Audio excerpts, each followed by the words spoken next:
Okay,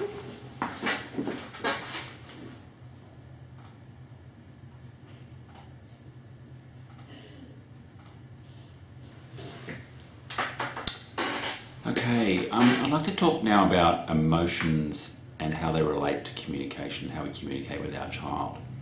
When I'm talking to parents about this sort of thing, I'll often use the analogy of a fried egg.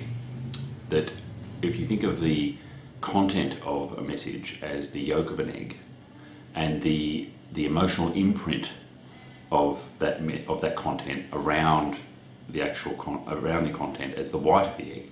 So you've got the actual message, and then you've got the emotional imprint of that message as a yolk and white of the egg, respectively.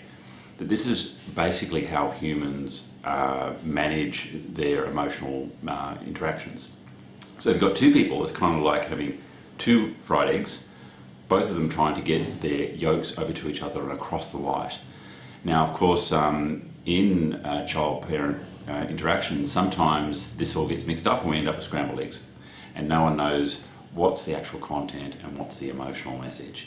So trying to realise also that children, of course, are learning this stuff, so you would expect their white to be bigger, that they will have more emotional stuff to understand and get across before they can figure out the actual content of the yolk.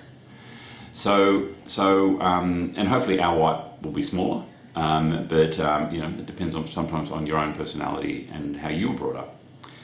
So a child has an emotionally challenging moment. Someone pushes them over, or a toy gets taken, or there's a fight with a kid in the playground of the preschool.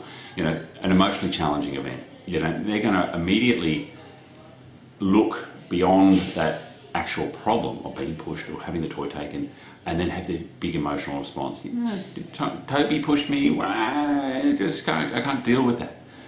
When the parents have an emotionally challenging situation, it's often got to do with when we're trying to discipline or trying to deal with a child who's emotional.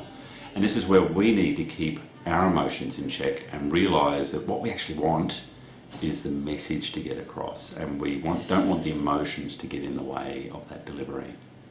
Now, this of course can take some practice. If you are used to delivering your messages or interacting in a very emotional way, turning it off all of a sudden can be very difficult. But with time, if you just keep at it, keep saying, look, I'm going to try and take the emotions out of it so that at least my child has a chance of seeing the actual message, or has a better chance. And that way we can reduce the collateral damage of emotional delivery, if you think of it in those sort of terms. And really, at the end of the day, what we're trying to teach our child here is to learn how to look beyond emotions, both their own emotions and other people's emotions getting in the way of human communication.